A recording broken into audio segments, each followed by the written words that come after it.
couple of years ago, about 50 years ago, we've been living in harmony with nature and preserve stocks for the future generation.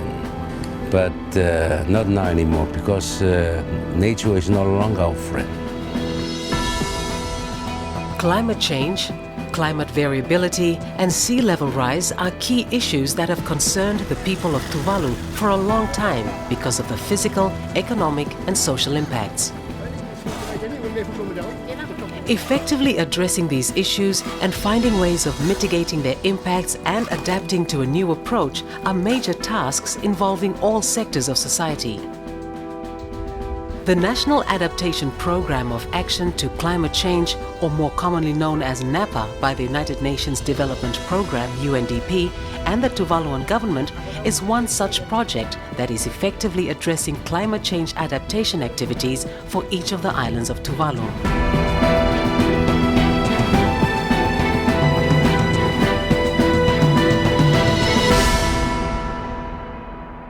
In the meantime, we are struggling in order to survive all those problems caused by El Nino, like droughts, and also some wind, like cyclones, hurricanes, anything, winds like that. So in the moment we don't have, we are worried. We worry about how we survive this tiny island in the middle of the Pacific Ocean. Tuvalu is one of the countries most vulnerable to climate change and sea level rise. In 2011, a severe drought hit these shores, forcing the government to declare a state of emergency. Until today, farmers in the outer islands are still grappling with the impacts of climate change. The NAPA project is one of the initiatives being implemented on the ground with the Global Environment Facility, or GEF, providing funding of $3 million, while the Australian Department of Foreign Affairs and Trade, DFAT, topped this up by $1 million to upscale demonstration activities. Australia's contribution focuses mainly on improving agricultural food security and water management. The NAPA project is one of the projects that's funded by the Least Developed Country Funds, LDCF, and it's happening at possibly 3 countries, Kiribati, Tuvalu, Vanuatu. Those are the 3 that come under multi-country office in Fiji. Australia's assistance to the NAPA project complements and adds value on existing project delivery mechanisms and national capacities established through the NAPA 1 project financed by GEF. The partnership with UNDP enables the upscaling of these interventions and also supports Tuvaluan communities to implement adaptation measures to address food and water issues in the country. Through Australia's support, over 3,000 people have benefited from a reliable water supply for household and gardening use in 4 of the islands. So the NAPA, which is a National Adaptation Plan of Action, is to do with building community resilience from the community level, decreasing their vulnerability to consequences of climate change, and it works all the way up. So we're looking at governance structures at the community level, and being in the Pacific, we use traditional governance systems like the Kaupule in Tuvalu. The NAPA project addresses 3 priority areas which are embedded in its framework. The project is being implemented over a period of 4 years, commencing from November 2009, and includes coastal protection, agriculture and water resources. In May 2014, a mission team, including representatives from UNDP, DFAT, the Secretariat of the Pacific Community, or SPC, and Tuvaluan government officials, as well as local counterparts, visited the 4 outer islands of Tuvalu, namely Nulakita, Nukufetau, Nukulailai and Vaitupu, to conduct an assessment of the food security interventions on these islands. Some of the problems and challenges that arose from the mission actually point to some key lessons learned. First of all is the importance of regular monitoring and evaluation. Now the islands in Tuvalu are quite isolated and the high costs involved in going out to the outer islands. So as implementing agencies, one of the important lessons learned to notice the need to go out there into the field quite often to touch base with the communities, to see progress, to identify lessons learned and ways to improve the delivery.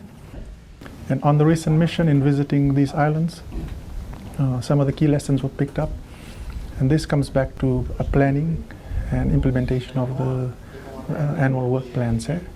And one of the key factors is strong collaboration.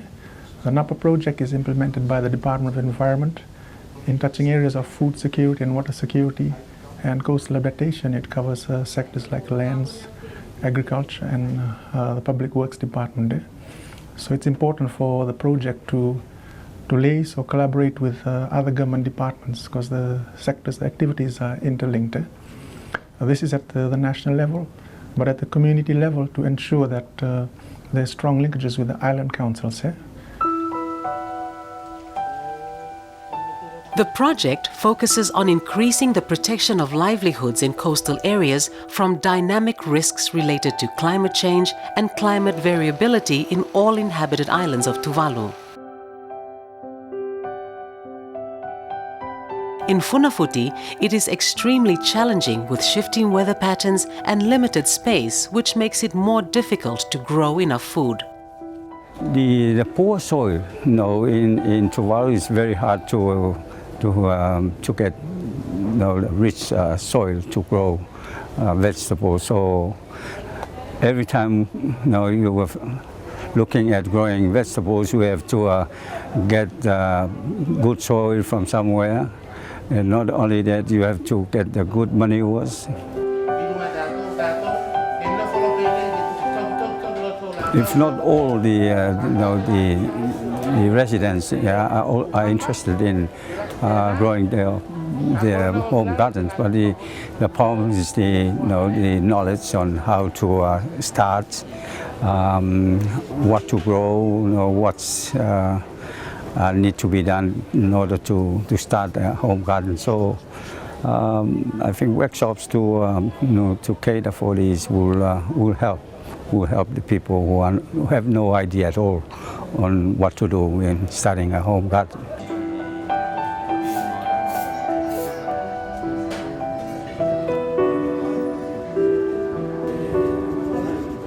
I just started this year, like on March. I just started because we have a competition in our women community, and that's why I start my garden. But before, in the last years, I've been growing my garden here. Me and my husband usually spend 3 times in a week, like when our sons came from the school. Then we come and make the garden. But most of the days, like in the morning and the afternoon, we water the garden. So most of our time we spend in here, like morning and afternoon to water.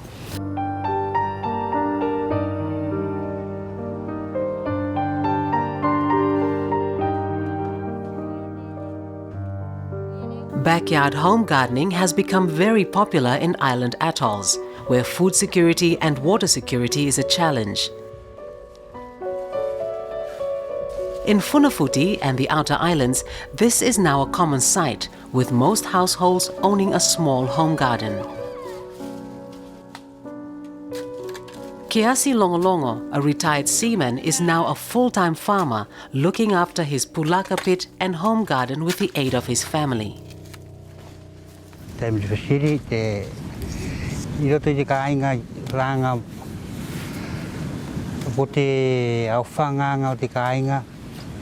In my family, the most important issue is the education of our children. I have to make sure it is enough for my children's education and also for our living.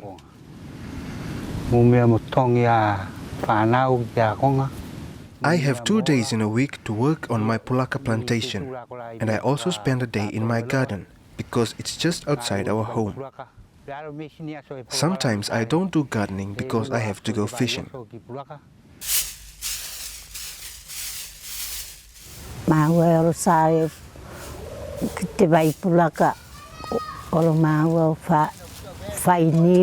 My husband will go to the other small islets and collect coconuts and manure for the garden, and also visit the Pulaka pit.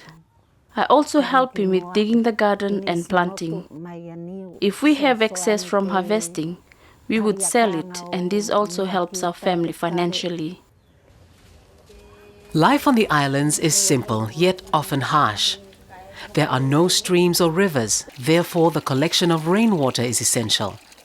Climate variability and climate change highlight the need for Tuvalu to maintain and develop more water storage systems in order to meet residential water needs, including home gardening.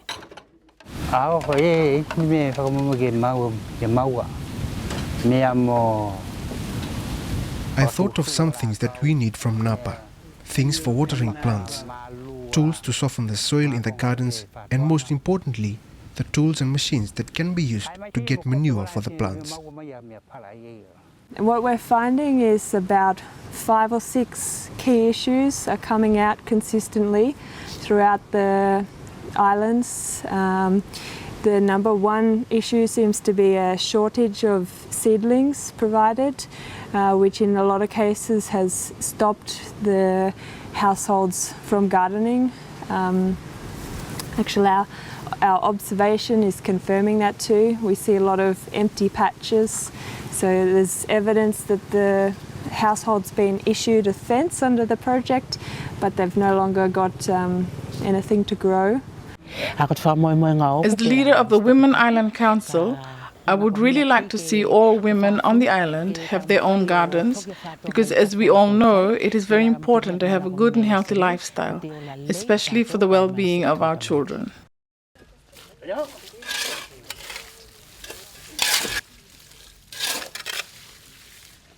Well, it's really useful because what we do in the past years, we just plant to what we believe and what we observe from other people.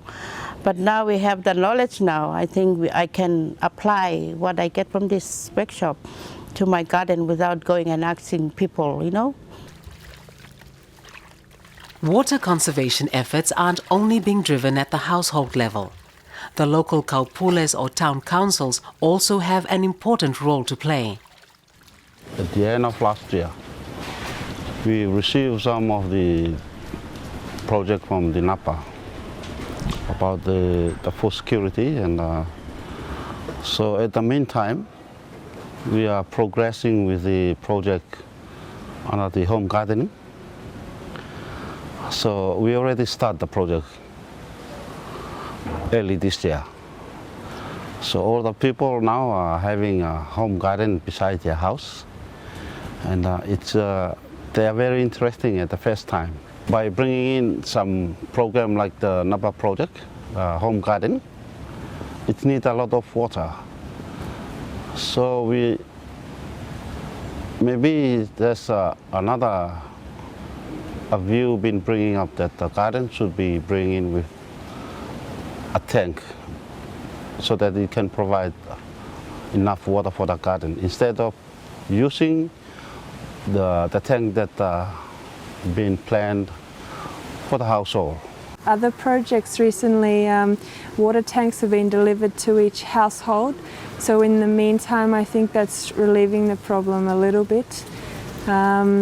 Whether one tank per household will be enough into the future, I'm not sure, and maybe future projects could look at providing small tanks for the gardens to support agriculture. Changing weather patterns resulting in prolonged dry spells and sea level rise have compounded Tuvalu's water woes. saltwater intrusion and human activity have long contaminated the underground freshwater on many of the atolls. One of the key challenges in the islands in Tuvalu is that of saltwater intrusion.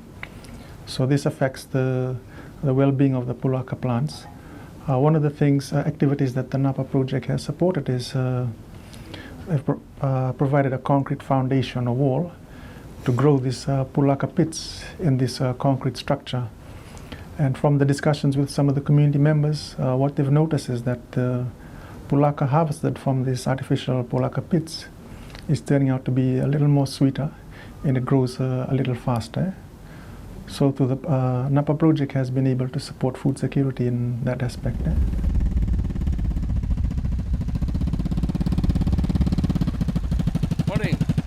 To my observation, like the NAPA project is just only focusing on home gardening as for food security. But to my point of view, because Tuvalu's way of life, the pig is also food, but I think it's much better if they include pig and home gardening to go together, because these are also food security, or maybe I should call it a land food security. It's a combination of having home garden and livestock together with the home garden. As we already know now that the food security at the moment is really stressed, or a little bit have to be enhanced. So my own view with these NAPA projects, distributing these seedlings for home gardenings as well for the pulaka pits, it is my hope that these things to be continued, or these activities to be continued by farmers and individual families. While climate change is affecting low-lying atoll islands, we must not lose sight of human-induced impacts which may further exacerbate negative impacts on these low-lying atoll islands. Overpopulation, land degradation and overexploitation are all contributing factors that may increase the vulnerability of communities to climate change in the islands. The last 2 months we've been experiencing this drought season, and none of our cabbage, whatever, it's all dead. It's like, because we can't even water from our from our tanks at home, because we know we are facing problem with water. So if we have extra tanks, or addition to what we're having now, that will be okay for us. Very big difference. About 50 years ago, 30 years ago, we have rain enough for the people, rainfall enough for the people, but we got only one system, only one, without any tanks, no tanks. But we got enough water. The population is about 200 people. Yeah, about 30 years ago. But now each house have 4 tanks, but still we need more fresh water, rainwater. So that's what I think. Nature is no longer our friend.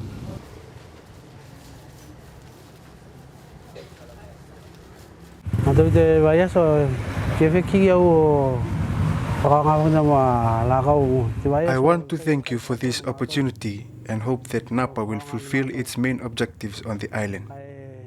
We hope to get what we need for assistance in making our gardens so that we can carry out the NAPA project on the island. I am so thankful for this NAPA project and its assistance on the lives of each person on the island. I hope that it will continue and that it will increase in the future.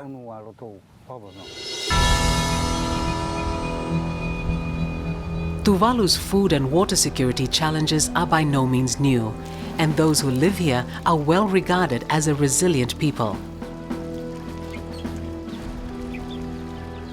The recent food and water challenges have, if anything, reinforced the importance and resolve of this island nation to use their traditional knowledge and harness the efforts of sectors of society in conserving life's most precious resources, food and water. So you may have seen on the islands the erosion problems. and the impacts of salinity on vegetations and all that, the wild taro.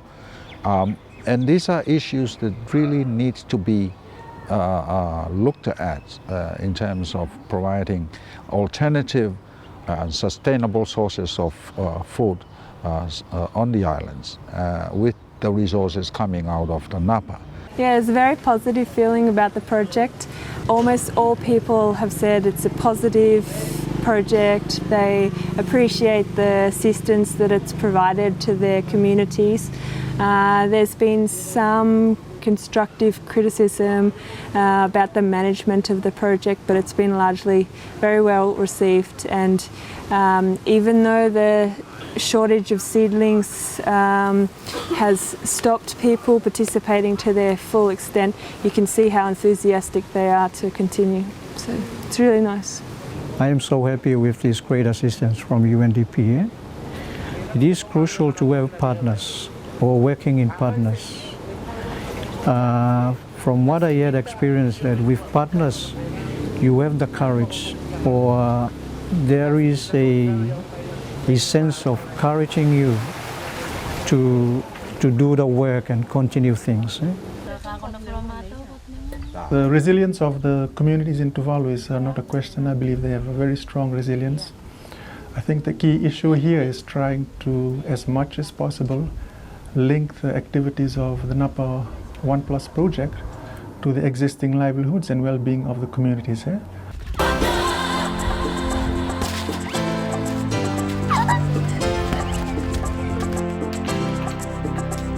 The extreme vulnerability of Tuvalu to the impacts of climate change and sea level rise make the preparation of the NAPA project an essential process in the forward planning of the nation.